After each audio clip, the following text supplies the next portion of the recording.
Can you hear? Everybody can hear? Good. Well, I like to lead with good news, so let me assure you that at no point this evening will I read from or quote the poet Rumi.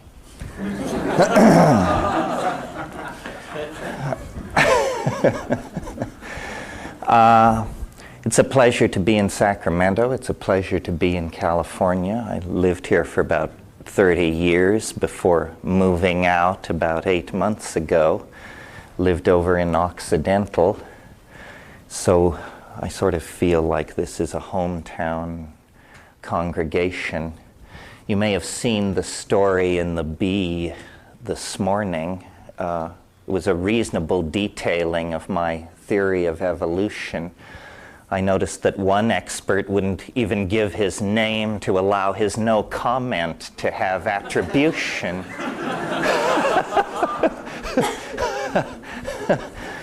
Gentlemen, this is no way to behave in the face of an ideological revolution. Anyway, and plus, it isn't even my weirdest idea. But that was left unmentioned, thankfully, in the article. But since the article dealt so specifically with evolution, and because that probably is my best candidate for entree into any kind of respectability, something I crave intensely in every atom of my body, I thought I would discuss it with you this evening and try and make it seem a little less absurd than my critics might make it seem. First of all, let me lay out for you the nature of the problem. Right now, the nature of the problem is finding the damn phone and shutting it off. No, the nature of the problem is that evolutionary theory tells us that we are some kind of advanced animal of some sort, and science has waged a noble struggle over the past 150 years to secure this position against all attacks by orthodox religious thinking. And yet, there is after it's all said and done, the sense that if we are an animal, we are a very, very peculiar sort of animal indeed, a unique animal, an animal capable of language and coordinated planning, an animal not bound to a particular social or sexual style. We have monogamous human societies, polygamous societies. This is very different from animals. We have poetry, we have mathematics, we have drama, a whole spectrum of effects that is far from anything that we find in animal organization. And this problem has fascinated me for a long, long time, as it's fascinated a lot of people. Because obviously it's a great embarrassment to the theory of evolution that it can't account for human consciousness, because after all, human consciousness produced the theory of evolution. So you see, it's a significant failure there.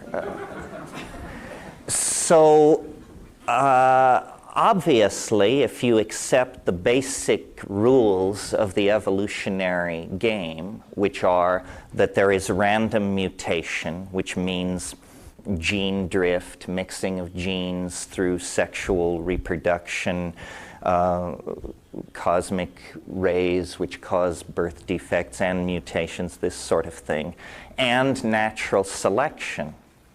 And these two factors, natural selection and mutation, are sufficient to account for praying mantises, chipmunks, tropical rainforests, but not us. And the reason is that we emerge too quickly from the background of the rest of ordinary nature. in the space of about 2 billion years, the human brain doubled in size. And Lumholtz, who is an orthodox evolutionary biologist, calls this the most dramatic transformation of a major organ of a higher animal in the entire history of life. And it happened to us.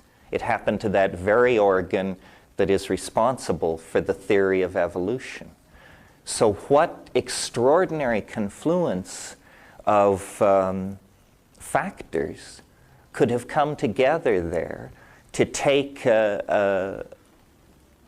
essentially an arboreal monkey, an ape of some sort, that had been at an evolutionary climax in the canopy of the rainforest for a couple of million years.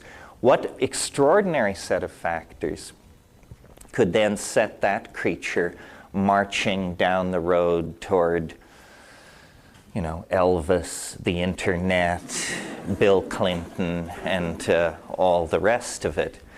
Well, you would imagine, or I imagined when I first started thinking about this, that there must be some huge edifice of established theory that we have to go up in there and blow up. Surely somebody has staked out this ground and made some kind of an argument about human consciousness. Well, in terms of science, not, or almost not. I mean, in terms of religion, it's simple. I mean, God made us from the clay of the earth. In terms of science, the best shot is pretty weak soup from my point of view. Here's what science is telling us. That when you throw something, you have to plan. Because once you let go of whatever it is you're throwing, you can no longer control it.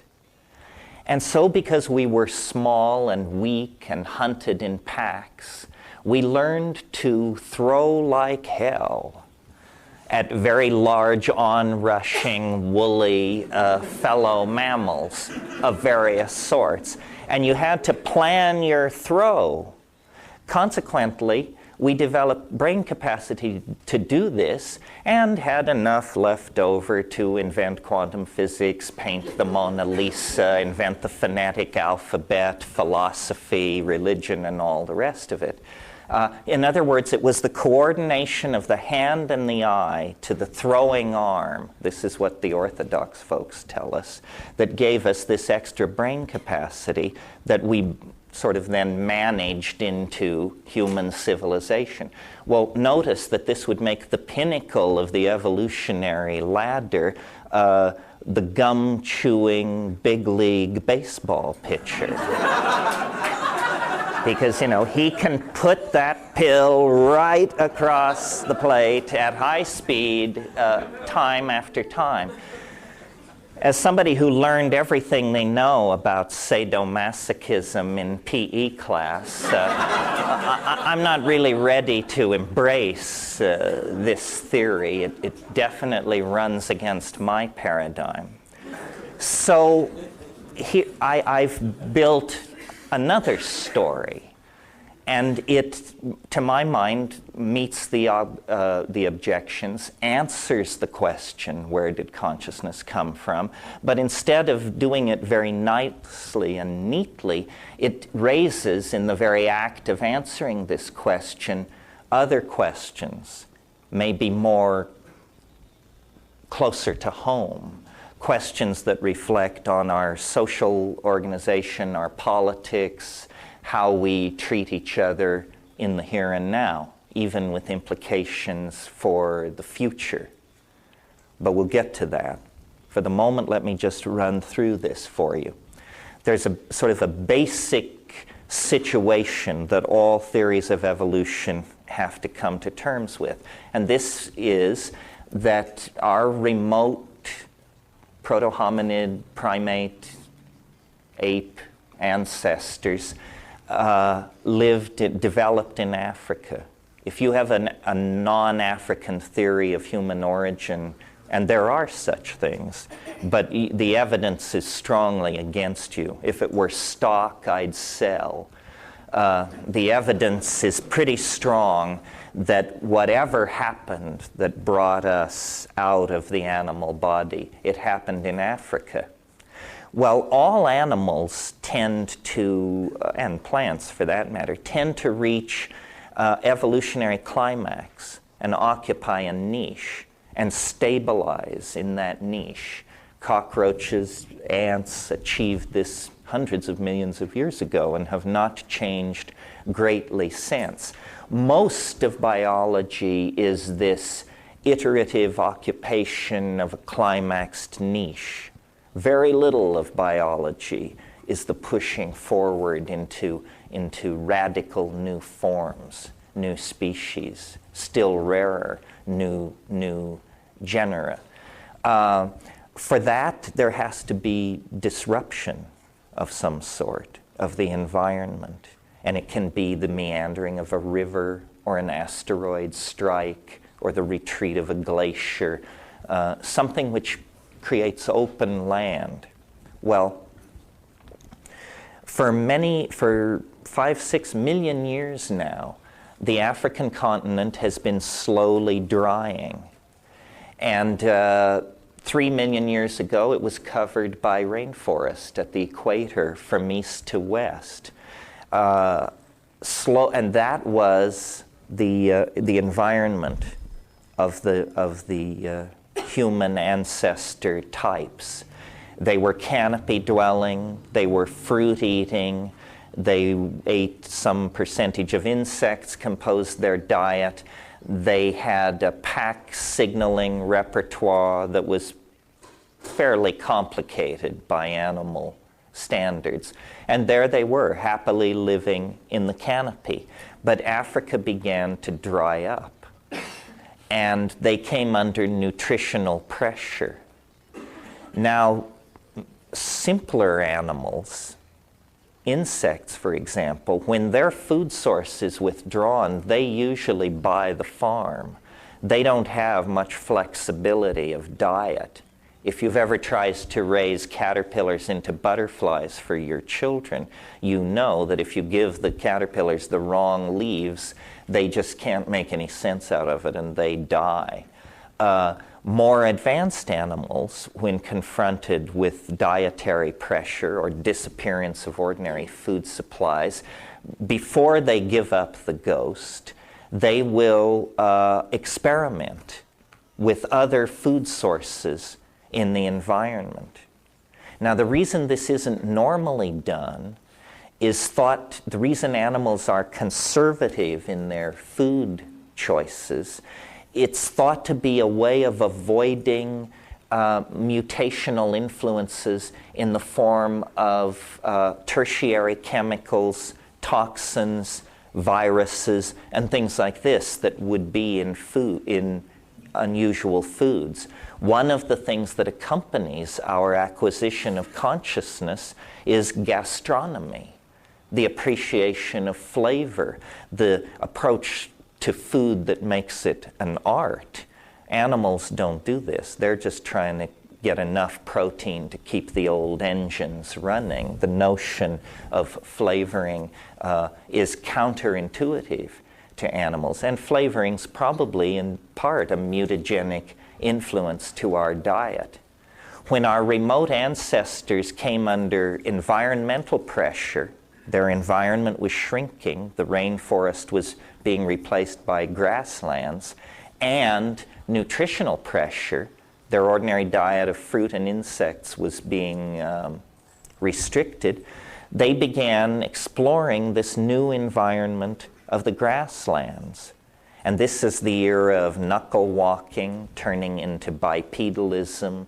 It's the era of the coordination of binocular vision, so forth and so on. There was a paper published recently which anticipates my point, but I can't wait to hit you with it. A paper published recently about canopy-dwelling monkeys who only leave the canopy for the acquisition of one particular food. And the food they will come to the ground for and risk predation is mushrooms. So it seems perfectly reasonable to suggest that our remote ancestors exploring the new environment of the grasslands would have encountered, as you would if you were to go to the tropics, psilocybin-containing mushrooms growing in the dung of cattle. Many dung-growing so-called coprolitic mushrooms produce psilocybin. Among them, Stropharia cubensis, which is one of the largest and pandemically distributed of these mushrooms. I'm sure that our early ancestors also tested other kinds of food. They were testing everything. They were digging for corms with pointed sticks. And I'm sure there were many ecological and medical disasters as a consequence of this. For instance, the birth control steroids in modern birth control pills are produced by Dioscorea vines grown on plantations in Mexico. Well, Dioscorea is the family of sweet potatoes. Imagine a hungry band of primates that come upon a patch of sweet potatoes that are heavy in these steroids. It would raise holy havoc with their reproductive cycle. It would interfere with menstruation, ovulation, lactation, fertility, and human genetic history is the story of many such encounters with mutagenic influences in the environment, most of them catastrophic, detrimental, lethal. But in some few cases, there would have been salutary results, advantages conferred upon the animals that accept these new foods into their food chain. And I want to particularly emphasize psilocybin because I believe it's the key. You see, we're looking for some kind of factor which could have exploded the human brain size at a rate 10 times faster than evolution normally takes place. So it's going to be an unusual situation. Perhaps the need to throw a boulder a distance accurately, or perhaps contact with an unusual food item or drug-containing plant. But it was something unusual. If it weren't unusual, it wouldn't have taken this planet 1.5 billion years to bring forth its first intelligent species. Well, so let's look at psilocybin then in a little more detail.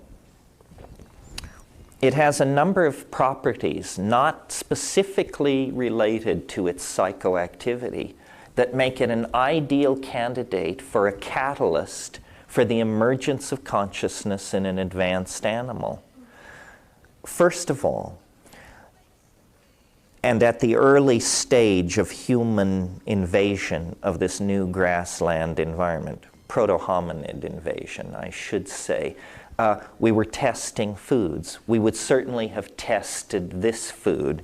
I've seen these things the size of dinner plates in the Amazon after a rain, and they are silvery with blue and purple shading. They are the most dramatic thing in the environment, whether you know anything about them as psychoactive agents or not. Certainly they would have been tested for food. I've seen baboons in Kenya investigating cow pies and flipping them over because beetle grubs nestle underneath them.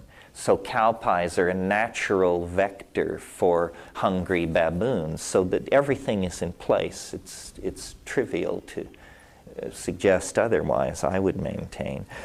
Okay. The first quality of psilocybin, which isn't specifically related to its psychoactivity, is that in small doses that are the kind you might obtain if you were just sort of eating it along with little roots, grass roots, small bugs, so forth and so on, visual acuity is improved. Specifically, edge detection is improved. Well, now, it seems to me you don't have to be a rocket scientist to figure out that if you're in a highly competitive evolutionary environment in grassland, an environment characterized by large predators hunting cats, and also characterized by small ungulate prey, that having an increased sensitivity to edge movement might make the difference between whether or not you live to tell the tale or you become somebody's dinner, or it would certainly make the difference between going home empty-handed and taking dinner home with you. So a factor which enhanced edge detection on those animals accepting that food supply into their food chain, they would have a slightly increased chance of evolutionary success as opposed to the non-psilocybin members of their group. And this increased hunting success would tend to outbreed the non-psilocybin using members of the group. At slightly higher doses, in highly sexed animals like primates, all alkaloids are what are called CNS stimulants, central nervous system stimulants. That means that they produce arousal. And in sexually extremely active animals like primates, arousal means erection, usually in the male, usually followed by hanky-panky. What anthropologists and primatologists call successful instances of copulation. Well, again, what is this? It's a second factor tending to outbreed the non-psilocybin using members of the population. They're now definitely moving to the rear of the parade.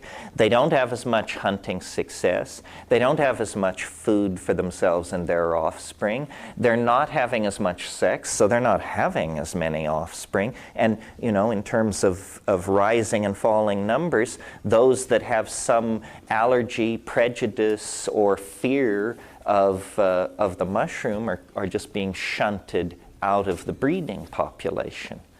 Well, at still higher doses, approaching effective doses of 20 milligrams or more, in other words, 4 grams dried and up, or 45 grams wet and up, hunting is out of the question.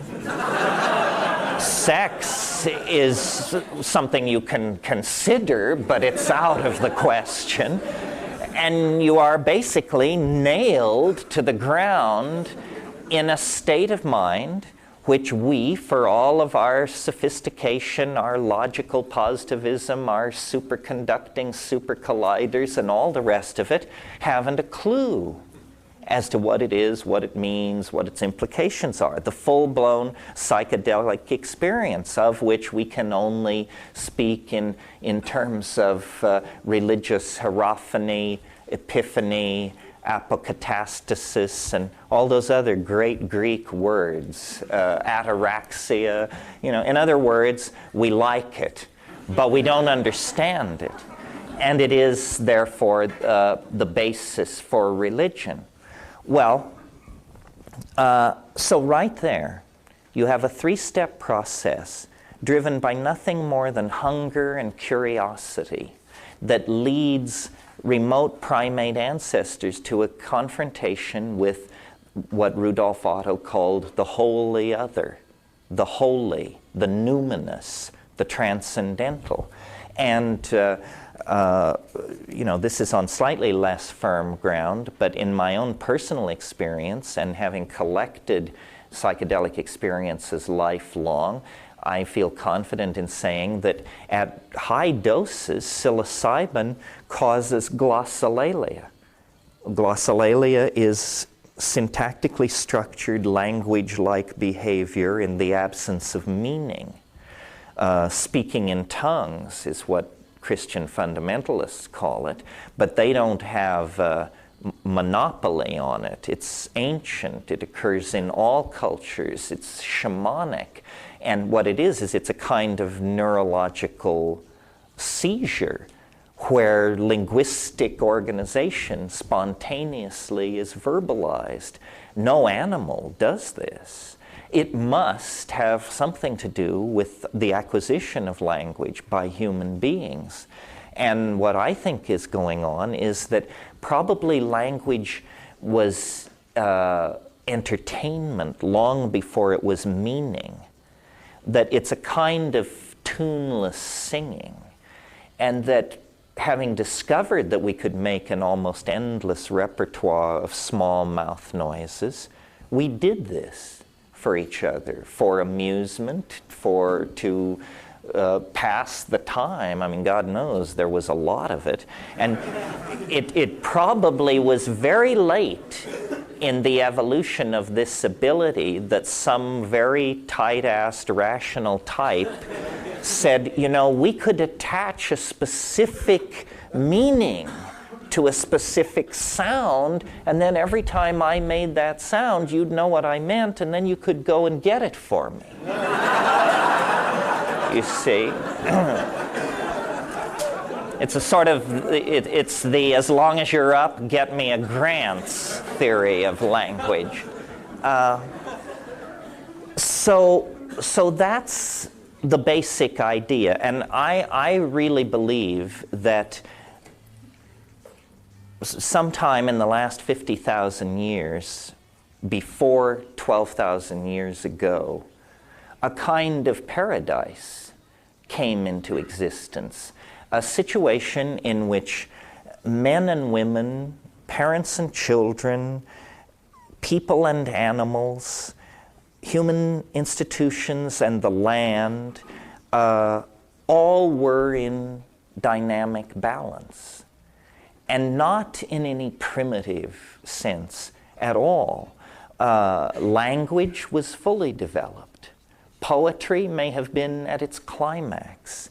Dance, magic, poetics, altruism, philosophy.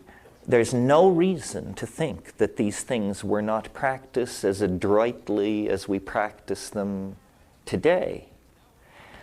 And it was under the aegis of the boundary-dissolving influence of psilocybin. We were nomadic. We were breeders and caretakers of cattle. We worshipped a great goddess. We followed a yearly round in a vast grassland cut by crystal streams that were washing down out of the higher altitudes. And we were probably black as your hat, for that matter. And it was great. Well, if it was so great, what happened? Well,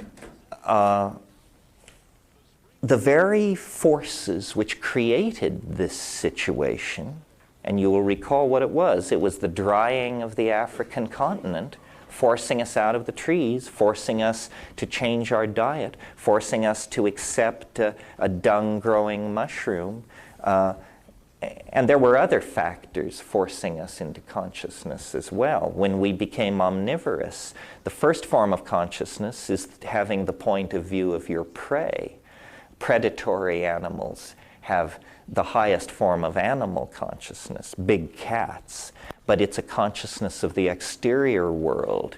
Psilocybin forced us beyond that into consciousness of the imaginal world, the world of the imagination inside our heads. What happened was the mushroom faded. The climate changed. What had been everywhere became seasonal, moved into the rain shadows of mountains, became the prerogative of a special class of people called shamans, who were like the designated hitters for dealing with the hyperspace of the mythos. In other words, over millennia, the connection went from available to everyone all the time to ever more tenuous, finally faded out entirely. It's even more complicated than that, because surely people would have, as they saw this happening, make attempts to preserve the mushroom. And in a world without refrigeration, the only effective way to do this is preservation in honey. You can dry mushrooms, but in a world without hermetically sealed peanut butter jars, drying is a very short-term strategy for preservation. The only thing which will really work is preservation in honey. The problem there is that honey itself, especially Aboriginal honeys, which have a lot more water in them than what you get in those little plastic bears at the A&P. Aboriginal honeys are very runny, and so what do? They themselves have the capacity for turning into a psychoactive substance, alcohol. But alcohol promotes a completely different set of cultural values and attitudes than psilocybin. Psilocybin is a boundary-dissolving hallucinogen.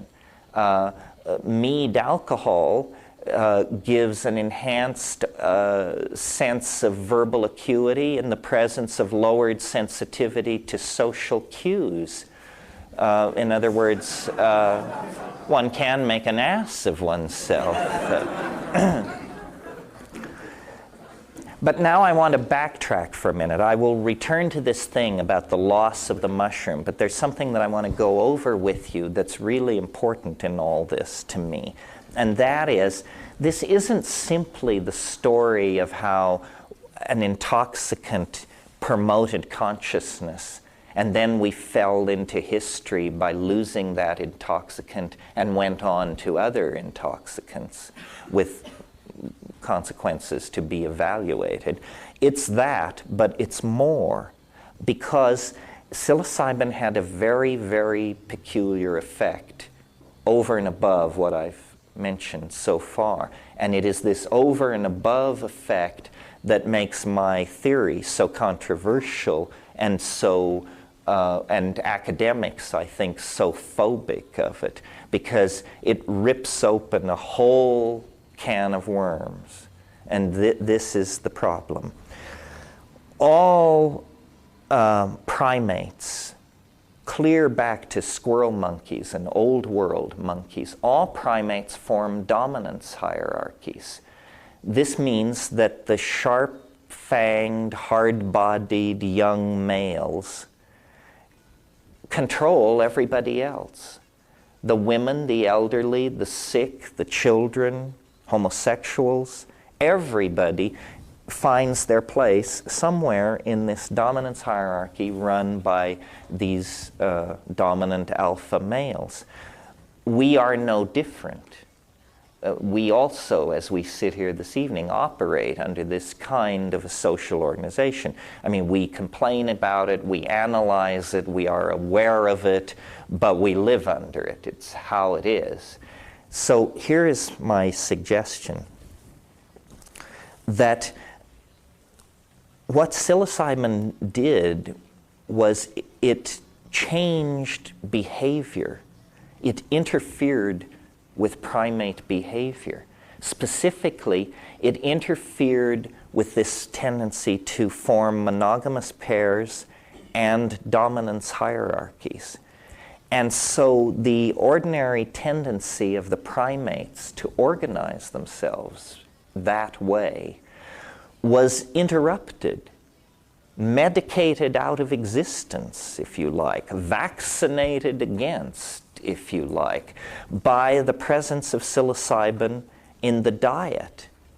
And this overemphasizing or chemical accentuation of sexuality occasioned by the arousal of the psilocybin was sufficient to dissolve the ordinary tendency toward monogamy and replace it with an orgiastic sexual style, or they coexisted simultaneously. I mean, who knows? We weren't there. It's sort of the way I imagine it is that at every new and full moon, there were group mushroom parties, which basically simply got out of hand regularly.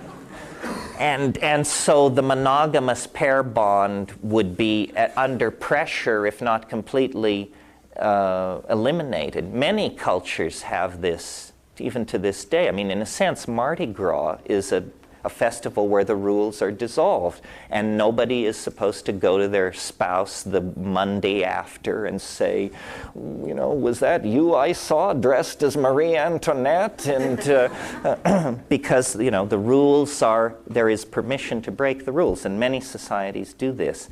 The result of an orgiastic style like that is men cannot trace lines of male paternity. And so there is a tremendous social glue, a tremendous force for the cohesion of community. Men don't then think in terms of my children.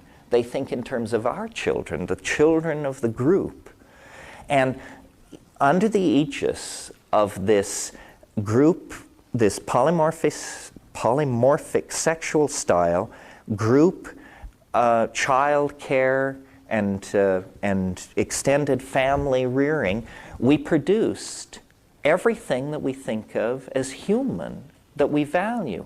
Our art, our music, our philosophy, our sense of each other's worth, body painting, tattooing, piercing, all the accoutrements that distinguish us from animal existence were put in place when we had a different kind of mind than we have now. We didn't have a mind that favored role specialization and male dominance and anxiety over female sexual activity related to feelings of male ownership. That all came later. We became human beings in this other world of values and psychological attitudes. Problem is that, as I say, the mushroom faded. But by the time it had faded, we were no longer the wordless symbiotes of cattle, the barely sentient hunters of the African plain. By the time we were finished with the mushrooms, we had language, we had social institutions, but what we began to lose was, you know, you can get as wet-eyed as you want about it, but respect for each other, a sense of each other's individuality, a sense of love, a sense of community. And it must have been, though it happened over a long period of time, very much like what we're living through now. A sense that people are, you know, no damn good and getting worse. A sense that, you know, why can't we be as we once were? Where is our sense of each other? Where is our ability to care for each other? So forth and so on. I wrote a book called Food of the Gods, in which I tell this story in the first third of the book that I've just told you. And then I show that what history is essentially is a careening, out-of-control effort to find our way back to this state of primordial balance. One of the things that marks us as humans that is unique is our obsessions with drugs, our ability to addict. We addict not only to substances, we addict to each other, we addict to ideologies, Marxism, Christianity, skinkism as practiced in Washington, whatever. And we addict to each other. You know, I mean, I am a romantic with the best of them, but I can't help noticing that a broken heart and a heroin withdrawal show very similar presentations. Really. Insomnia, sweating, sense of diminished self self-esteem, hysteria. It's very, very similar. So a psychologist looking at a person with an addictive syndrome will say, well, you were damaged in childhood. There is some trauma there that you're trying to compensate. You're trying to compensate. Well, I'm not that keen on all this psychologizing, but I do think that we could apply this model to ourselves on a grand scale. We were essentially torn from the Gaian womb, thrust into the birth canal of history, and expelled sometime around the fall of the Roman Empire into the cold, hard world of modern science, existentialism, and all the rest of it. And we have searched the planet for substances which would assuage our sense of pain. And there are things out there. Alcohol, the whole morphine family, so forth and so on. But these things always have consequences. There's a price to be paid. The very knowledge of psilocybin was lost to the entire planet, except for some tribes in the Mexican mountains, for several millennia, until Valentina and Gordon Wasson went in the early 1950s and found these mushrooms and brought them out, and then Albert Hofmann, who had earlier discovered LSD, synthesized the compound and made it available. That was 55. Well, by 66, all human research with these things had been forbidden. It's not that science mowed this field and moved on. It's that science has never really been here. We haven't looked at the implications of diet on early human evolution.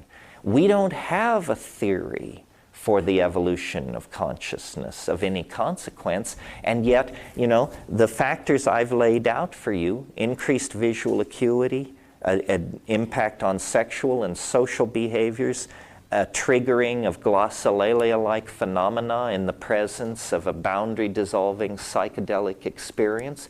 These are catalysts sufficiently dramatic that, inculcated into a cultural style, I think they explain a great deal about where we came from and who we are.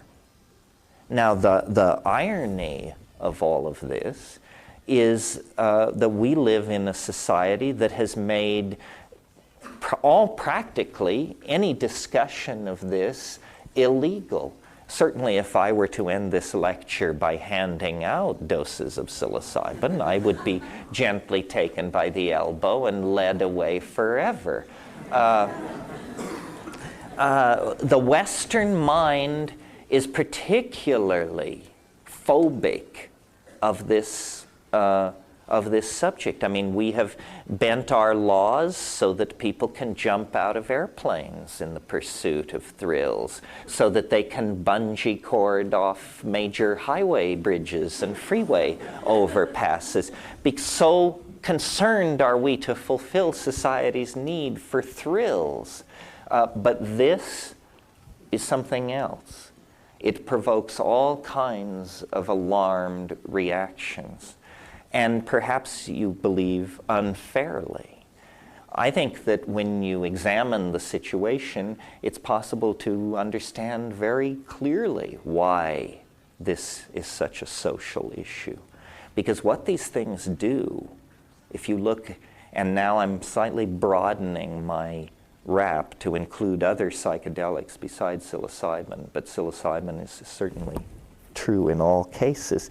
What these things do, if you had to generalize 100,000 psychedelic experiences, the ones where people thought they were God, the ones where people had to be taken to the ER room and have their stomach pumps, all of them, if you generalized, what these substances do is they dissolve boundaries. They dissolve boundaries. If you love it, you'll love it. If you hate it, you'll hate it. But that's what they do. They dissolve boundaries. Now, the reason this provokes a lot of social anxiety is because all societies are about the maintenance of boundaries. It doesn't matter whether you're, a stockbroker in New York, a Zen monk in Kyoto, a Hasid in Jerusalem. Your society is held together by boundaries and definitions, and anything which dissolves those boundaries and introduces relativity into cultural modeling is felt to be threatening, because we like to believe that our reality is somehow sanctioned, that this is how it should be. But in fact, that's just a cultural judgment. All cultures think that their culture represents a sanctioned reality. It doesn't. It just represents the current download of their linguistic enterprise. At the core of the Western anxiety about boundaries is something that we are very proud of, that we believe we invented. We call it the ego. Sometimes we call it the democratic individual. We say no Eastern society could have produced this. We took this from the Greeks, we perfected it through the Romans, we brought it up through the medieval period. John Locke and Thomas Hobbes and all those folks fixed it up for us in the 18th century. Thomas Jefferson ironed out the wrinkles, and modern America is the shining example of what you can do if you empower the ego, the citizen, the individual. We want nothing of tribalism, still less of collectivism, and God forbid, nothing whatsoever to do with communism. See, all these things set us going. But in fact, the ego is appropriate only to a certain point. I mean, yes, we need egos, so that when you take someone to dinner at a reasonable restaurant, you place food in your mouth, not their mouth. This is what the ego is for. It tells you who pays.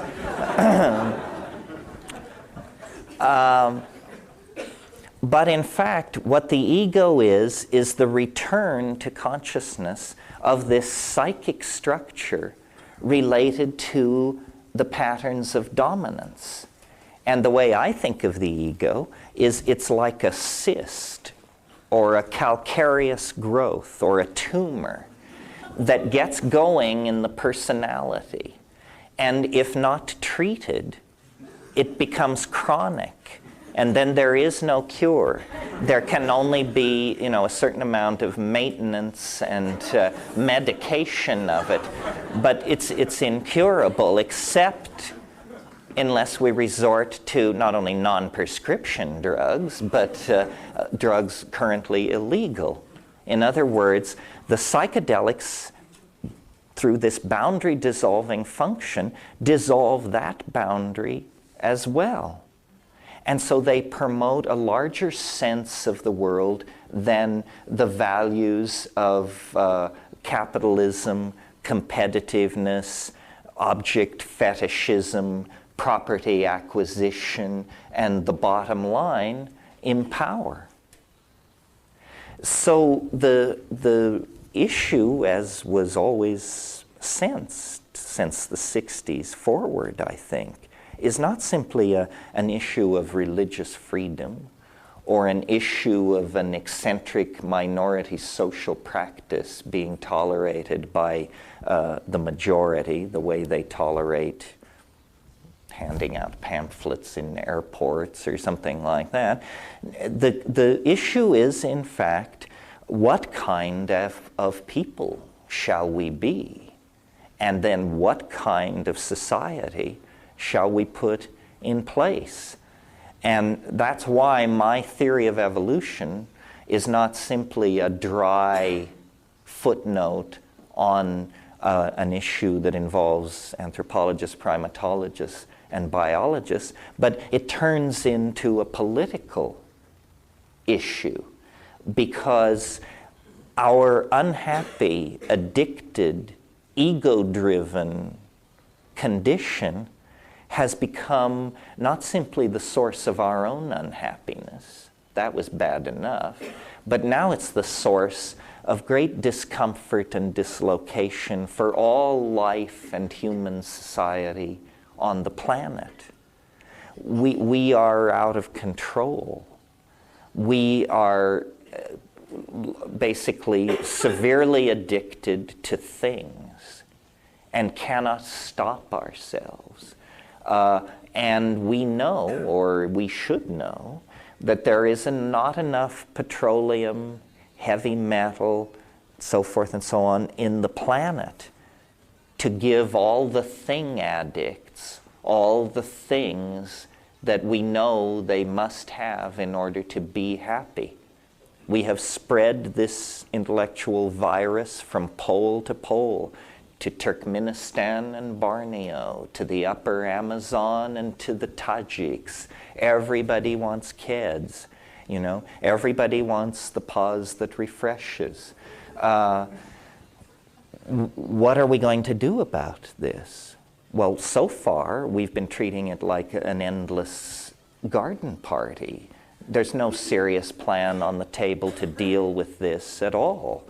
I think that the momentum of human history is pushing us inexorably toward some kind of day of reckoning, and in which we are either going to have to turn consciously toward brutality and selfishness and say, well, let India go, let Bangladesh go, triage, costs too much, can't possibly fix the problem. In order to maintain our locked compounds and our 50 channels of television and the endless availability of arugula, we have to let India go. We're going to have to turn that way. In other words, each consciously participate in a choice to brutalize the human enterprise, or we're going to have to seriously talk about very major restructurings of our society. And I don't really know how we do that. I was living in Northern California a couple of years ago when they wanted to close an air base near here, and the newspapers were filled with for weeks with analysis of whether Western civilization could absorb this hammer blow at the very heart of its institutions of closing one friggin' air base, for crying out loud. That's not my idea of major change, you know? We may have to give up some of our pretty things. We may have to discipline some of the irresponsible social philosophies that run amok among us. And no, I don't mean the advocacy of psychedelic plants. I mean the Roman Catholic Church's position on population control in the Third World. I mean, the Germans take quite a knock for the Holocaust, but the Catholic Church manages to push more people into death, disease, and degradation every year than the Holocaust managed in its entire show, and it's thought rather crass to even mention the fact. It seems to me, as long as these Catholic bishops can show their face in public, that we are in complicity with mass murder. It's not pleasant news, but what are you going to do about it? Islamic fundamentalism, another bunch of knotheads with an anti-human agenda. What are we going to do about this? Are we going to go gently into that good night of planetary chaos, extreme distortion of class structure, defense of what we have at any cost against those who have nothing? There doesn't seem to be any other plan on the horizon. Arthur Koestler, who probably never thought he would be quoted by Terence McKenna, a very conservative character. You'll recall he was a Marxist who turned on Marxism and led a very interesting intellectual life. He wrote a book 30 years ago called The Ghost in the Machine. And he made a case similar to mine, but a little simpler. He observed human beings are hardwired for homicide. This is what we do best because this was something we had to do, apparently, at some point in our past, at least in Kessler's view. He didn't believe in a mushroom paradise. But he reached the same conclusion that I have, which is we need a pharmacological intervention on antisocial behavior, or we are not going to get hold of our dilemma. And there have been dystopias based on drug intervention on aggressive behavior. You all remember Brave New World, where every time anybody raised their voice, they were given a gram of soma and told a gram is better than a dam. And so nobody ever had a thought in their head, well, that's a terrible drug, let's not introduce that. Uh-oh, the bad news is we've had it for decades. It's called television, you know. We have millions of people in larval, low-awareness lives in their little condominium apartments, just ladling this garbage into their minds. The average American watches 5.5 hours of TV a day, so imagine how much time these people watch. I mean, to think of that as human at all. If that were a drug, we'd be up in arms. You know, if people were loaded at home with that level of mental condition, day after day after day, we would do something about it. So I can't propose a grand solution, but I do think that it is pregnant with implication that here at the end of the 20th century, with all of these problems hammering down on us, the news comes from the rainforests and the deserts that these Aboriginal people, while we made the descent into history and got the top quark and planted the flag on the moon and all that, they kept the faith. And they have a materia medica, a toolbox that can carry us back into a connection with the planet. Now, the question might be asked, why do you have such overwhelming faith in what is, after all, a substance, a drug? I mean, don't psychedelics just cause you to see pretty pictures and patterns and tally up your gains and losses and then you come down and that's it? And the answer is no. What is mysterious here, and I mentioned it in the early part of my talk, what is mysterious here is this thing we call the psychedelic experience. Those people nailed to the ground around the campfires 50,000 years ago, they didn't know what it was.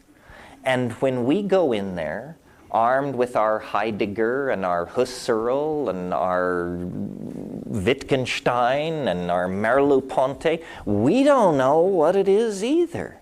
There has been no progress in 60,000 years in reducing the psychedelic experience to a known quantity. It is as terrifying, as awesome, as ecstatic, as irreducible to us as it was to them. Well, what is that? As secular people, we rarely experience religious awe, especially of the uncontrollable sort. I believe that what makes the psychedelic experience so central is that it is a connection into a larger modality of organization on the planet, which is a fancy way of saying it connects you up to the mind of nature herself. The planet is not just a hodgepodge of competing species. That's the old evolutionary model. That's been obsolete for decades. The new evolutionary model is that where we see species, nature sees only a gene swarm, genes moving at various speeds, being transferred around, a large percentage of them by sexual propagation, but a large percentage of them by asexual and vegetative propagation, and still others by more exotic methods of propagation, such as go on in the fungi and the bacteria. The world is a gene swarm. And people like Lynn Margulis and James Lovelock have been suggesting for years that the Earth is a kind of thermostatic self-regulator. Well, if you carry that idea far enough, thermostatic self-regulator is a way of saying a kind of computational engine, a kind of computer, a kind of mind, a kind of mind. The Gaian mind. The reason those mushroom-eating, orgiastically behaving people worshipped a great horned goddess, the reason they imaged the numinous other as feminine, was because they had a connection into a kind of overarching intelligence that they instinctively and intuitively felt to be feminine. And we retain this in our languages as the idea of Mother Nature and the femininity of the land and so forth and so on. But it's just become a distant metaphor to us. I think our intelligence is a source of toxicity to nature and discomfort to ourselves unless our values are based on planetary values, are linked to the values of the rest of nature. And that means we need to fit ourselves more appropriately into the scheme of things by limiting our numbers, by limiting our extraction of natural resources and toxification of the environment.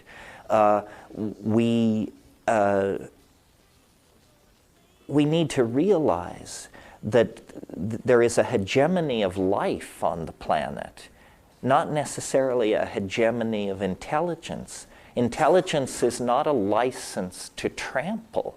The proper role of intelligence in a planetary ecology is that of gardener, caregiver, and maintainer of balance. Well,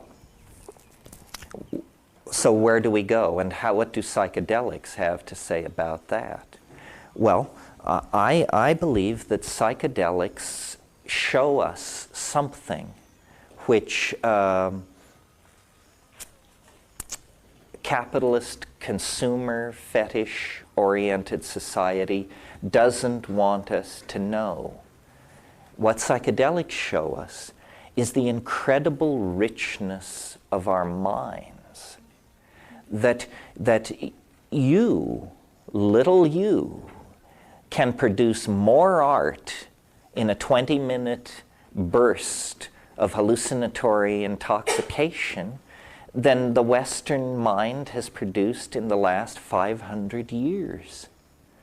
Our socially created space is incredibly impoverished. You know, we have Picasso's contribution and Pollock's contribution and everybody's contribution, but it altogether is as nothing compared to the richness that resides in each one of us a half inch behind your eyebrows. We are told, you know, oh, well, if you want beauty, you have to own a Lexus. Or, you know, if you want a sense of satisfaction, then you need a triple-car garage. On and on. This is absolutely not true. These are substitute addictions that will never satisfy for the genuine article. And the genuine article is a connection into the Gaian mind. Well, I don't believe or expect for a moment that ever again, naked, tattooed, and joyous, we will herd our cattle across the grasslands of Africa. I mean, there are 6 million of us. That chance has been blown. But what can we do to ameliorate our situation? Well, I have always been an optimist. I'm more optimistic right now than I have been for a long time, because sometimes when you're an optimist simply on principle. You believe it's going to turn out all right, but you don't see how it possibly could. I'm beginning to see how it possibly could turn out all right. And my notion is, first of all, I follow in my thinking about shamanism, and I follow the great historian of religion, Mircea Eliade, who got it almost all right, except that he never embraced psychedelics. He thought they were decadent. But that was just his French European education, and he came too early. But anyway, Eliade wrote a book called Shamanism, and then he subtitled it, The Archaic Techniques of Ecstasy. Now, he wrote the book in French. In French, technique has a connotation that it doesn't have in English. It means both a way to do things, and it means technology. Later, the French sociologist Jacques Ellul wrote a book called Propaganda. And the little banner under which his book flew, which is printed right on the frontispiece, is he says, there are no political solutions, only technological ones. The rest is propaganda. And then he spends 200 pages explaining what he means by political solutions, technological solutions, and propaganda. By Ellul's understanding, I agree. I think ideology is toxic. All ideology. It's not that there are good ones and bad ones. All ideology is toxic, because ideology is a kind of insult to the gift of human free thinking. I mean, if you adopt some ideology, Leninism, Mormonism, it doesn't matter, then you have all the answers. You just go and look in the catechism.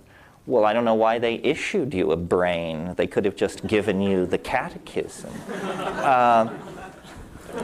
Technology, as the counterpoint to ideology, is a very different animal. Now, right now, we're going through a technophobic phase because people think technology means exploding nuclear power plants and irradiated food and TV. But all technology really means, in the McLuhan sense, is the extensions of man. The extensions of man. And so language is a technology. Shamanism is a technology. Psilocybin is a technology. And certainly the internet is a technology. It's slowly, I think, dawning on a number of people that if we're talking about hallucinogens as consciousness-expanding drugs, then the only difference between a drug and a computer is that one is slightly too large to swallow. And our best people are working on that problem, even as we speak. The drugs of the future will be much more like computers. The computers of the future will be much more like drugs. And I think what we have to recognize is that we are in a very brief and low energy technical phase in technology. Basically, we're at the tail end of the petrochemical steam era. And where we are headed is toward the solid state, fiber optic, global community of the internet. And when I was in San Francisco 2 weeks ago, the buzz was all about VRML, the virtual language markup the virtual reality markup language whose protocols are being set now so that we will be able to build websites on the net that you can put on your helmet and walk around in. Sun Microsystems is about to introduce something called Hot Java, which will let you build and interact with your website without going through your server. Bandwidth is broadening as we speak. The whole world is being brought into the domain of electricity. And you may not know it, but Marshall McLuhan thought that this was the descent of the Holy Ghost. As a convert to Catholicism, he sort of went the opposite direction of me. As a convert to Catholicism, he decided that the descent of the third person of the Trinity and the worldwide spread of electricity were the same event. So I think that what we have to do is dematerialize culture in every way possible. And that means pharmacologize culture, computerize culture, network culture, virtualize culture, and make of it thereby a tool for the production of our poetic flights, a technology for the putting in place of our dreams as exhibits that we can show each other. This is what it is. This is what technology can be in the service of boundary dissolution. In the service of boundary maintenance, you get hydrogen bombs and sarin. In the surface of boundary dissolution, you get psychoactive substances and the internet and sexual experimentalism, social justice, tolerance, and community. And the choice is to be made on an individual level by each and every one of us. I don't advocate a mass outbreak of psychedelic use. I think these things are a private matter. They are the only thing comparable to them in our human experience is our sexuality.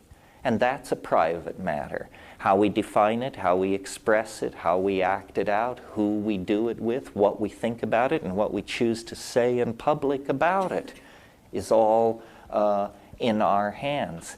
I do not think that the government, under the guise of some phony, alarmist, pseudoscientific rhetoric, should attempt to control the evolution of consciousness. After all, if these things truly are consciousness expanding, it doesn't take too much intelligence to realize that it is the absence of consciousness that is causing our flirtation with extinction and planetary disaster. If there is any way to raise consciousness, diet, drug, machine, sexual practice, mantra, yantra, whatever it is, we should be furiously exploring and applying it. Because if we should fumble the ball, if we should actually, where our ancestors over thousands of generations did not fail, if we are to fail, the magnitude of the tragedy will be immense, because failure is not inevitable. It is not inevitable that we should fail.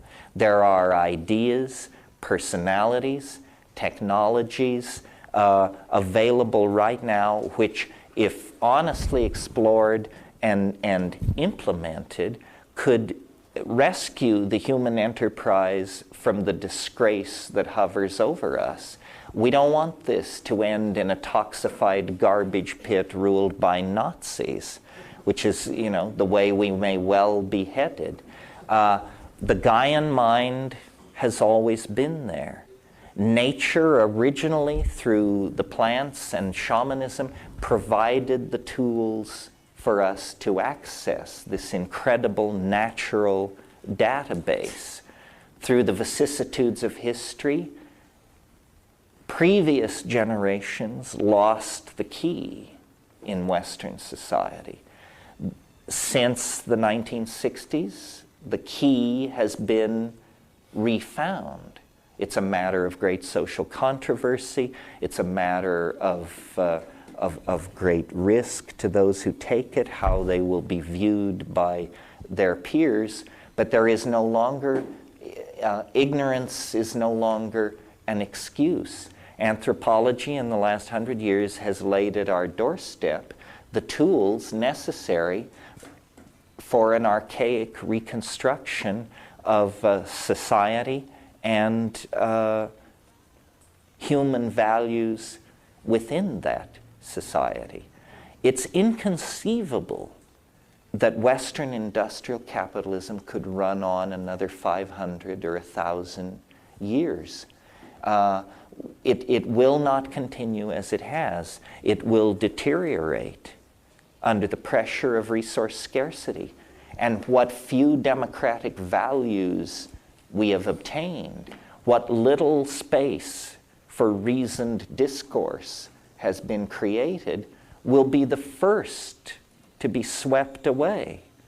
So it's very, very important that people take back their minds and that people analyze our dilemma in the context of the entire human story, from the descent onto the grassland to our potential destiny as citizens of the galaxy and the universe. We are at a critical turning point. And as I say, the tools, the data that holds the potential for our salvation is now known. It is available. It is among us. But it is misrepresented. It is slandered. It is litigated against. And it's up to each one of us to relate to this situation in a fashion that will allow us to answer the question that will surely be put to us in some point in the future, which is, what did you do to help save the world? Well, I'll knock off now. I'll sign books. We'll take like a 10-minute break, and then we'll come back and do questions. Thank you very much for your attention.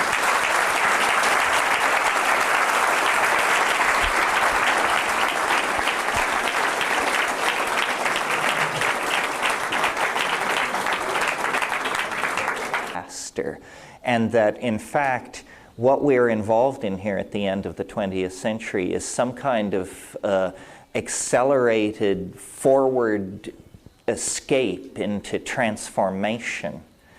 And when I lecture that subject, I more or less imply that it's inevitable. In other words, it's not that we have to do X, Y, or Z, that it's on track. I think it is on track, but I also think there's a place for the kind of politics we discussed this evening, because as the world gets crazier and crazier, a lot of people are going to get very, very anxious. This thing in Oklahoma City is an example of people getting anxious. So what needs to be done is to spread the idea that anxiety is inappropriate. It's sort of like we who are psychedelic have to function as sitters for society, because society is going to thrash and resist and think it's dying and be deluded and regurgitate unconscious material and so forth and so on. And the goal and the role then for psychedelic people, I think, is to try and spread calm. I'm very convinced that things are going to get a lot nuttier than they are, and they're a lot nuttier now than they have been for a while. But it doesn't mean the bad people are winning or that we're going to fumble the ball or anything. The mushroom said to me once, it said, this is what it's like when a species departs for the stars. It's a birthing. It's complicated. If you had never seen a human birth and you came around the corner of a building in your daily round and it was happening, it vibrates medical emergency. I mean, blood is being shed, tissues stretched. It doesn't. You really have to have your chops together to step back and say, how wonderful, new life coming into the world. Because, that's not the vibe of it. And I think that's the circumstance that we're in. This is the birth canal to a new order. And at the moment, it looks like suffocation, constriction, limitation, possible death. But we need to inform ourselves and get a big perspective. And there's no way to get a big perspective like education and psychedelic experiences. If we can see history for what it is, it's a 25,000-year, nearly instantaneous transition from one state of being to another. And yes, there are 1,500 generations of people who live in that paper-thin transition time. But when it's over, and we will leave history behind the way you dump a used placenta, I'm sure. Yeah. Is there any reliable information on the relationship between psychedelics and early Christianity? Reliable information on psychedelic use in early Christianity? The answer is no. I mean, there is a book by John Allegro called The Sacred Mushroom and the Cross. He was a very respected Dead Sea scholar till he wrote that book. And that basically finished his career as a classicist. He says some incredibly provocative things in that book. To judge whether he's right or wrong, you would have to be an Assyrian philologist, about which I know nothing. So to the layperson, it seemed to be quite an impressive book. But apparently to his specialist colleagues, it was sloppy thinking and a travesty and reason to deny tenure. St. Augustine was a Montanist before he was a Manichaean before he converted to Christianity. And he mentions that Manichaeans forbade the use of mushrooms, the eating of mushrooms. It doesn't say the use of mushrooms. But the ancient Middle East, we don't know very much about psychedelic sacramentalism. It may have been there, it may not have been there. Absence of reference is not proof of absence because of cult secrecy and other factors like that. We do know that or we feel we're on firmer ground in saying that the Greek mystery religions emphatically probably were psychedelic, especially the Eleusinian mysteries, the mysteries which were practiced on the plain outside of Athens every year for over 2,000 years. And everybody who was anybody in the ancient world made the journey to Eleusis to celebrate the greater mysteries, which were celebrated in September. Interesting approach to psychedelics there. You could only legitimately participate in the mystery at Eleusis once in your life. So imagine if you had a single high-dose psychedelic experience under ideal conditions, in other words, in darkness, under the care of experts, and then the rest of your life you had to sort it all out based on what happened that one evening. It was extraordinarily powerful for the ancient world. Eventually it was destroyed. Alaric the Visigoth, who was a barbarian, but that didn't stop him from being a convert to Christianity. Alaric the Visigoth burned Eleusis on his way to North Africa to burn other things. Yeah. I was wondering, Terence, if you'd had a chance to read The Emperor's New Mind by Roger Penrose, I think. It's an argument against the idea of AI, artificial intelligence, and whether you were able to follow his argument, because I would take it that you'd probably be opposed to his argument. I haven't read the book. I like Roger Penrose's early work. He's saying artificial intelligence is impossible. Yeah, based on, and he goes through the Turing, and I heard you bring it up once. The Turing test. The Turing test for artificial intelligence, and he also brings in the incompleteness theorem. Oh, Gödel's incommensurability thing.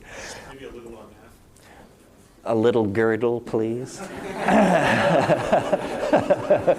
In 2/4 time. Well, I don't have a particularly strong opinion one way or another on AI. I certainly think computers can be a lot more intelligent than they are before we settle the question of whether they can pass the Turing test. You all know the Turing test is this test. Alan Turing was a mathematician. He figured it out during World War II, and it's basically if you call X on a telephone and you can't tell whether X is a person or a machine, then X passes the Turing test. And every year they have Turing tests where judges converse by telephone with computers and people and try and decide which are the computers and which are the people. And it's still pretty easy because the people exhibit exasperation, incorrect information, misinterpret the question, so forth and so on.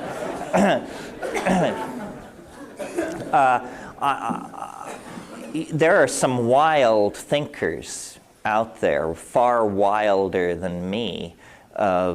If you want to read a wild book, read Hans Moravec's book, Mind Children, The Future of Human and Artificial Intelligence. There's a book. I'm having a memory lapse here. Help me out. Tipler. I said, help me out with a memory lapse. You don't have to read my mind, for God's sake. Yes. Thank you, Creon. Tipler's book is the end of all speculation where artificial intelligence is concerned. I think machine-human interfacing is very important. I think that the debate about whether a computer can think like a human being is kind of not very interesting. Computers think like computers. Already, vast amounts of what we call human society are entirely run by machines, including very important financial sectors, market decisions, resource extraction decisions, inventory resupply decisions that feed clear back from the warehouse to the mine.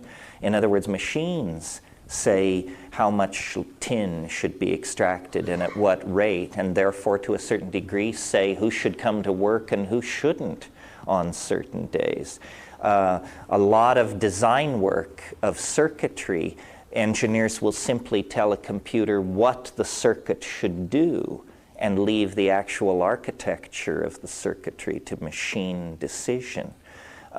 This means, more and more parts of the human world are being given over to machines to design. But when you see how much of the world looks like the arrival concourse of an international airport, having computers design the world might not be a bad idea. Definitely computers figure in our future. I mean, I wasn't joking when I said drugs and computers are migrating toward each other. I can imagine a world, and this is not the ultimate world by any means, a world 5, 6, 7 years in the future where the equivalent of today's advanced Macintosh would be something you glue on your thumbnail and communicate with that way. And, beyond that lie, enormous computational and data accessing abilities that may be accessed through implants. we're going to have to decide, how much of the monkey we want to take with us into the future. We don't want to take the homicidal killer. We don't want to take the male dominator. But it would probably be a mistake to leave the body entirely behind. After all, the body gives us our orientation in the world and our sense of ourselves as somehow co-extensive with animal life. But how much of what we call human is really human is going to be a major topic for discussion from here to the end of time. Yeah, in the back. Two questions on ecstasy. Number one, what's your take on MDMA, and what's the optimum grams to take to achieve sexual ecstasy? Sexual ecstasy on ecstasy? Oh, on mushrooms. Oh, I see. Well, first about MDMA. Well, there is no doubt that from here to the end of time, whether it be 18 years or 1,000 years away, science is going to produce more and more psychoactive drugs. There are psychoactive drugs on the shelf now waiting for human testing and government approval around the world. We cannot explore the brain, we cannot explore neurochemistry without these drugs being a natural consequence of this program of research. MDMA is a cyclicized amphetamine like MDA, like mescaline, which is a naturally occurring compound of this type. In the hands of a skilled psychotherapist, MDMA leads to conflict resolution, insights into relationships, this sort of thing. I'm not entirely convinced that it's the silver bullet for these conditions. Every drug that has made its way onto the alternative culture scene has first billed itself as a love drug. That's an unfailing market ploy to get a drug to the forefront of public attention. Cannabis was sold to us as a love drug, LSD, psilocybin, ibogaine, MDMA is no different. MDMA does promote a certain kind of empathy, not a whole lot of vigorous sexual activity. In terms of what dose of psilocybin leads you into a sexual rather than a visually acute or visionarily ecstatified situation, I would say for a 145-pound person, probably 2 to 3 grams is this agitated, sexually active, or if no sex is happening, maybe dancing and drumming. In other words, thoroughly aroused, busy, active dose. As the dose rises, activity slows, and finally you just want to sit down, and then finally you just want to lay down, and then you're into the other phase. Behind you, there was another question. Yeah, I was going to say that John Lilly has an interesting kind of speculation about the future possibilities of solid-state entities in his autobiography, The Scientist. But I was really curious if you have anything to say or about the credibility of the author William Cooper, who wrote a book called Behold a Pale Horse. Do you know that book? This is the flying saucer debunker. Conspiracy theory ever. And isn't he the one who said that he was the CIA guy for a long time? Highly placed in naval intelligence. Well, this is slightly off the track, or might seem to some people to be slightly off the track. I don't know William Cooper's book. I regard that whole flying saucer thing as a civil war in a leper colony.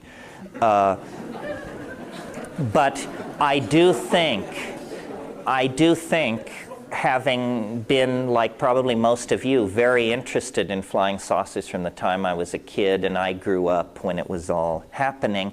A couple of years ago, I accepted an invitation for the first time to go to a flying saucer conference. If you've never been to one and you're interested in flying saucers, go. You will have more insights into the phenomenon in a conference like that than in 10 years of studying it, because what's perfectly clear is that these people are self-selected for gullibility. And it's not their fault. It's just that the ticket through the front door is, would you believe this? Would you believe this? I think probably what happened, historically speaking, is that, in 1947, when the first UFOs were seen, it was a weird world. The explosion of the atom bomb, the work toward the hydrogen bomb, people didn't know. Einstein and Truman and all this, they didn't know what it really meant. If they thought that it is conceivable that the solar system is monitored, and it is conceivable that this is the switch which turns on the monitor and brings attention. I mean, they were in awe of the atom bomb, and they realized they were tampering with cosmic forces. And then, at this moment of cosmic awe and realization of tampering, they begin to get reports of spacecraft entering the skies of Earth and interacting with human beings. Well, what they did, the CIA had just been founded in '48 and so forth and so on. What they did is they put a lot of time and effort into infiltrating all these groups that claimed knowledge of what was going on. And as a survivor of the New Left, I can tell you, when the government gets interested in infiltrating, I mean, there 2 out of every 3 members of SDS was a government informant at the height of its membership. So I believe that what happened was these flying saucer groups were massively infiltrated by the government in the course of its pursuing its constitutional obligation to maintain the public welfare.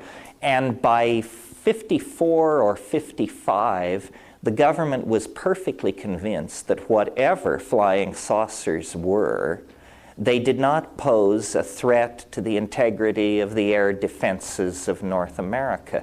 And that was their real concern. But bureaucracies are weird creatures. They really exist only to perpetuate themselves. So at some point inside these agencies, they must have had to face the fact that they had massively infiltrated a bunch of very flaky people, and now their choice was to either end the program, tell the budget people that no, they wouldn't be needing that $10 million this year, or keep going with it because they now had a group of people self-selected for gullibility. And that group of people became the victims of every chemical experiment, weird technology, propaganda experiment, and so forth and so on, because their friends and relatives had already written them off as completely untrustworthy. Who would believe them no matter what story they told? So I really felt I was among severely damaged people. And it wasn't their fault. It's that they had become part of something that had become part of something that had become part of something. And they never really had a fighting chance. Do strange lights haunt the skies of Earth? You bet their booties they do. But the flying saucer cults are a social phenomenon and largely unrelated to whatever this anomaly is. Yeah. I believe Dr. Buckminster Fuller often spoke of the ephemeralization of technology. Do you think there will come a time when we are indistinguishable from our technology, and would that be sort of apotheosis that you speak about in your books? No, I think it would go the other way, that we're moving toward a time when our technology is indistinguishable from us. In other words, I don't want us to all turn into 7100 80 AV. That doesn't seem like a good idea.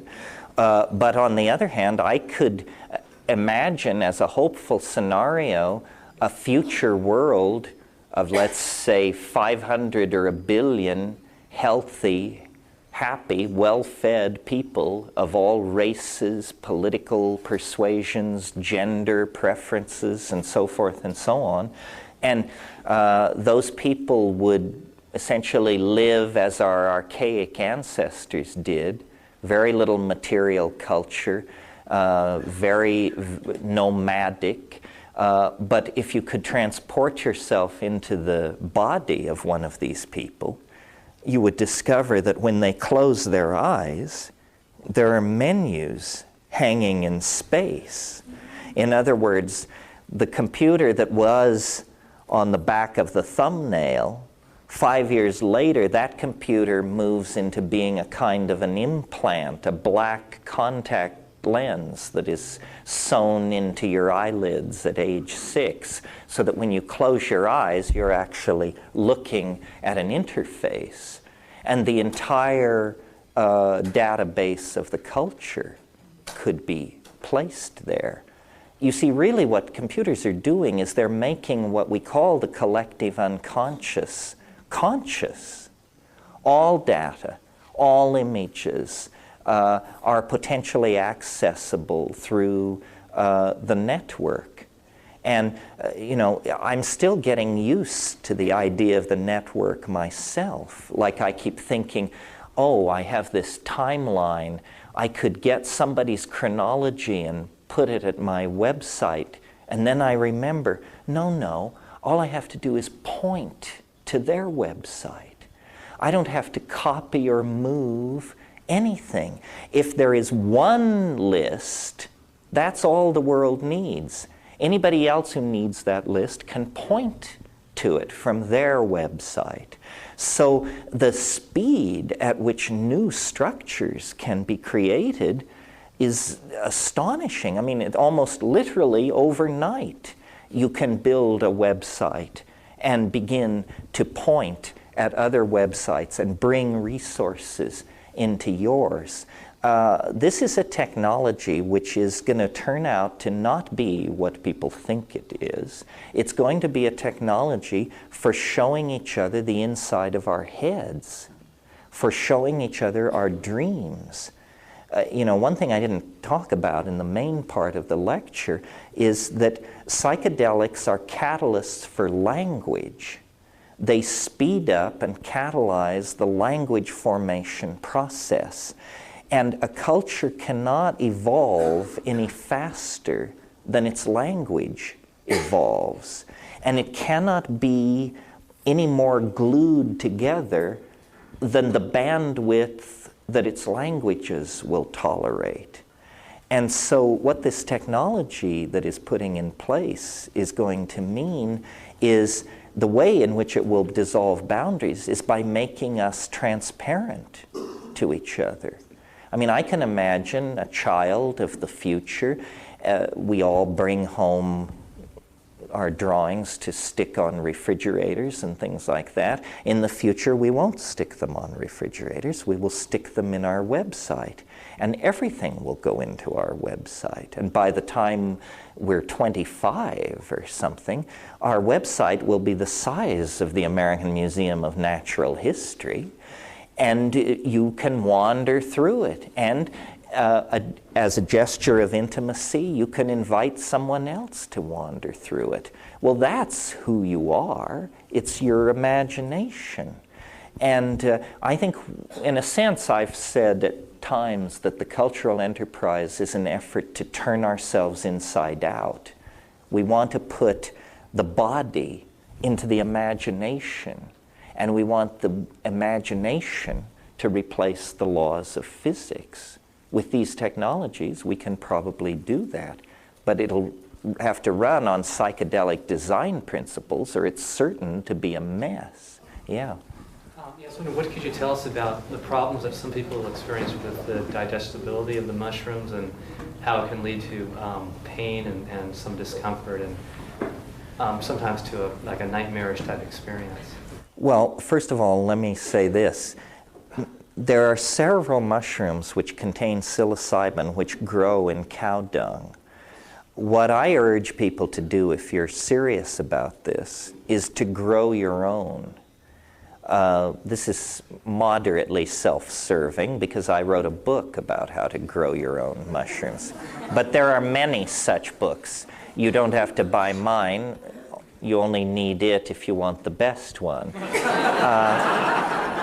But you see here, and Stamitz's book is excellent. And if you want to go large scale, Stamitz's book is the one. But let me say something then. After the brain, the stomach is the most heavily innervated organ in the body. And anxiety has a way of cropping up as a stomach ache. So it's a lot of people have anxiety in the first hour of taking mushrooms, and they believe that something in the mushroom is giving them gastric distress. It really isn't. It's more like a case of butterflies on an empty stomach, because you should take mushrooms on an empty stomach. You can try a suppository, you can try another drug if you want, but there is in this psychedelic business something to be said for simply disciplining your hind brain. Also, you can suppress nausea with cannabis. So, you know, a mixture of self-discipline, pharmacological steering, so forth and so on. If you have a severe reaction to the mushroom, you probably shouldn't take it. I mean, after all, it is a fungus, and as mammals, we have developed some pretty strong allergenic reactions to fungi, some of us. And certain reactions to psilocybin are not psychedelic reactions, like enormous sweating or something like that. That's more an indication of an allergy. If you're going to get into psychedelics, one of the things you have to do is learn your way around. Psychedelic sophistication doesn't mean you took everything there is in combination with everything else there is at high doses with your friends at rock concerts. It means that you figured out what worked for you and then really put the pedal to the metal, you know? Yeah. I recently came across David Hudson's work on orbitally rearranged monatomic elements, and we found that these monatomic heavy metals act as superconductors to conduct light force through our nervous system. Are you familiar with his work at all? No, you've stumped the star. I mean, I'm interested in organic superconductivity and room temperature superconductivity, but I don't know his work, so I can't comment on it. Fairly new. He said he's going to be coming out with a book in 6 to 9 months called ORMES, O-R-M-E-S, ORMES, which is orbitally rearranged monatomic elements. I'm sure it will find its way to my desk. Now all these hands. Oh, he should be the guy, you tell me. All right. How much of our consensus reality do you think is based on inexorable physical laws, things that aren't of our own creation, and how much, if any, is subject to change without notice, simply based on a consensus belief of what should be or what is going to be? Well, I mean, this is sort of where I'm at. I mean, as you were asking the question, my tendency would be to say none, that none of our reality is based on inexorable physical law. But I only want that to be true. I'm not sure it is true.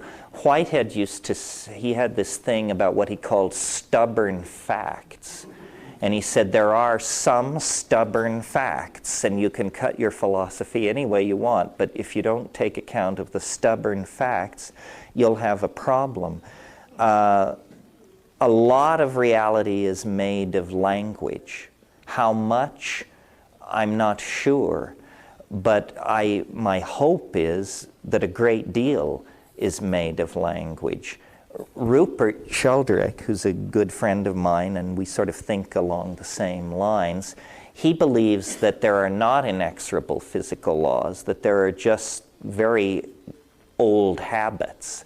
He would think of the speed of light as a very old habit. These physical constants may be changing. We don't know. I mean, take the speed of light.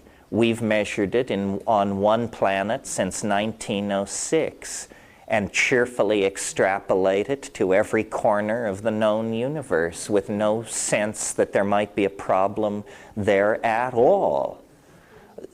Yet, you know, if you're a critic of this, you can look at the speed of light as measured from 1906, and you will notice that the values have been slowly going up. It's apparently going slightly faster than it was a century ago. Well, people just dump on that and say, no, you poor moron, you don't understand. It's that the instrumentality has become more precise, and so the measurement may have changed slightly. Oh yeah? Well, it seems to me in that case the points should cluster. How come the more recent ones are faster than the earlier ones consistently? In other words, it's not that we're getting measurements which cluster around a value, it's that we're getting measurements which are going out this way, toward faster.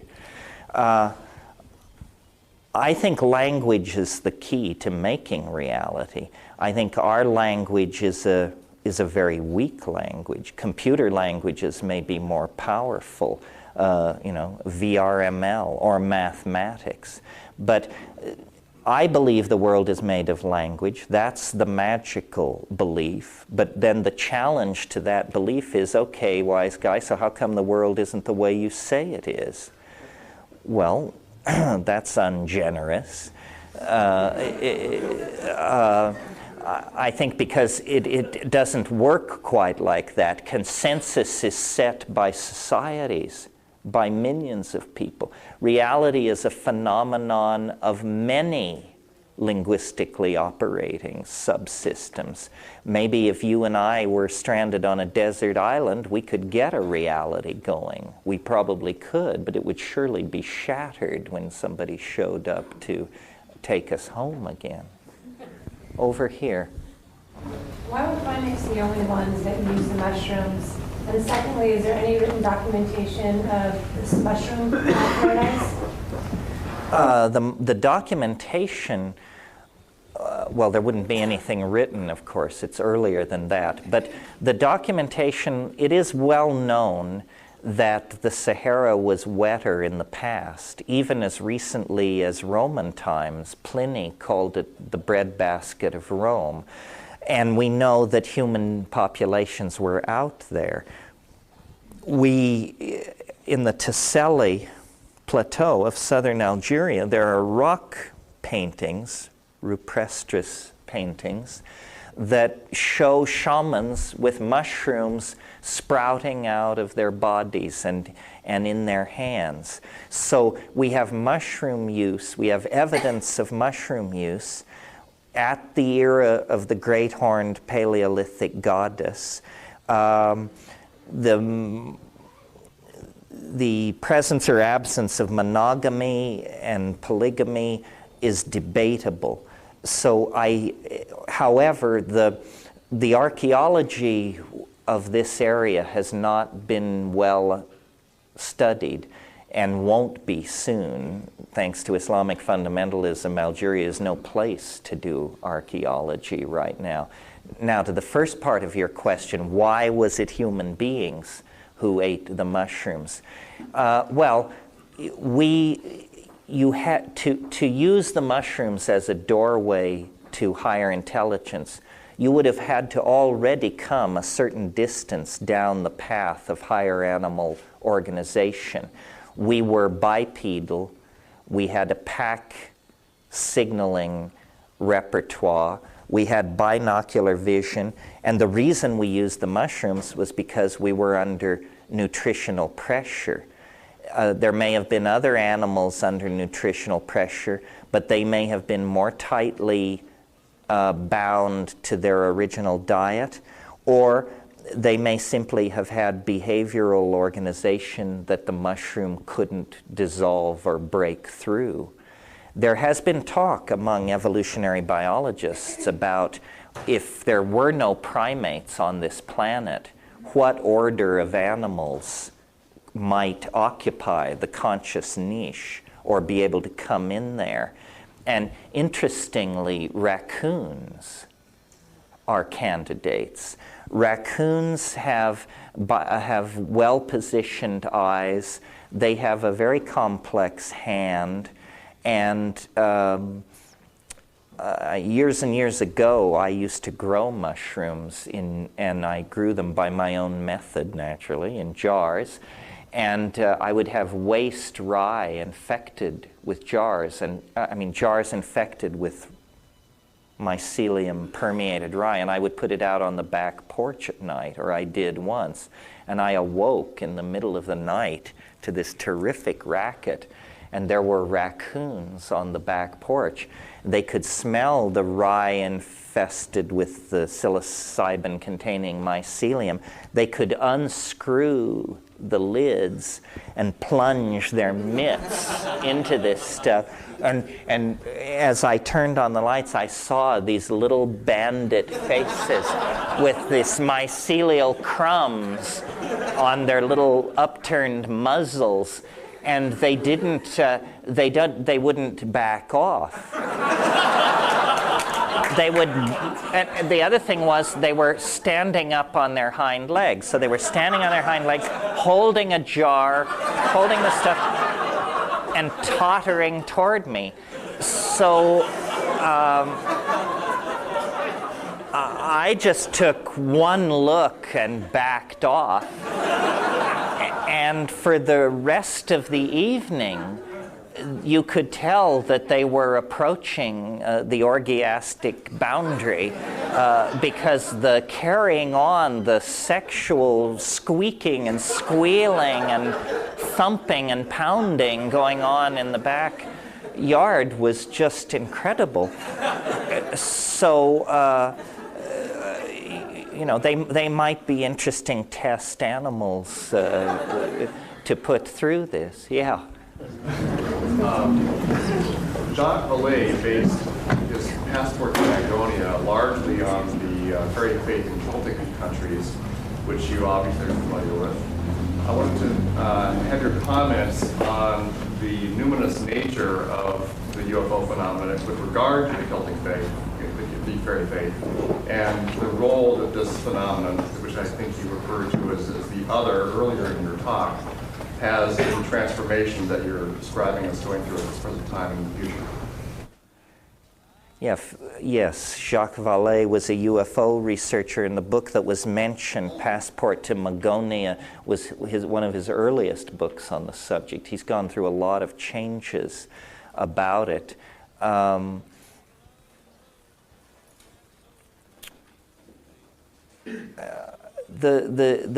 numinous, I think what's going on is that in a sense there is leakage from the future. This is a broad subject and it's late in the evening, so I'll give it to you in headlines. But basically, science takes the position that nature is without purpose. In other words, nature has no goal. Nature proceeds forward according to the unfolding of chance and necessity. But I don't believe this. I think nature is an engine for the conservation of novelty, and that nature's purpose is to generate ever greater novelty. And that in fact history is the dawning realization that we are about to descend down a very steep novelty sink, as it were, into immense amounts of novelty. And this is why we image the other in the 20th century as the extraterrestrial, because out of the unconscious comes this image of the other as the extraterrestrial. I think we are in the presence of what I call the transcendental object at the end of time, and that religions call it the Messiah or the Maitreya, secularists call it utopia, millenarians call it something else, mushroom enthusiasts something else, but that we are in the presence of the transcendental object at the end of time, and that it casts an enormous reflection back through history, especially recent history. But any person encountering this backward moving shadow of the transcendental object will attempt to interpret it in cultural terms that they can relate to. So if they happen to be a French peasant in the 11th century, they will assume that it's the Virgin Mary. If they're a sexual scientific rationalist in the 20th century, they will assume it's a spacecraft of some sort. The Celts and their relationship to little people and an invisible world, this is a generally held belief that they are exemplifying that is worldwide, which is that the dead are somehow co-present in the space of the living, but invisibly so, except to those who have the gift of second sight or are magically empowered or shamanically adept. The last thought I should leave you with this, and it's an adumbration of this question, but it also has deeper implications. The model that you're usually given of the psychedelic experience is a religious model, that the mysteries of religion, Hindu, Buddhist, or something or other, are somehow illuminated by this boundary-dissolving experience. My model is a little different, a little cooler, and I think a little more formal. And it's this, that consciousness is an omnidirectional threat detection response.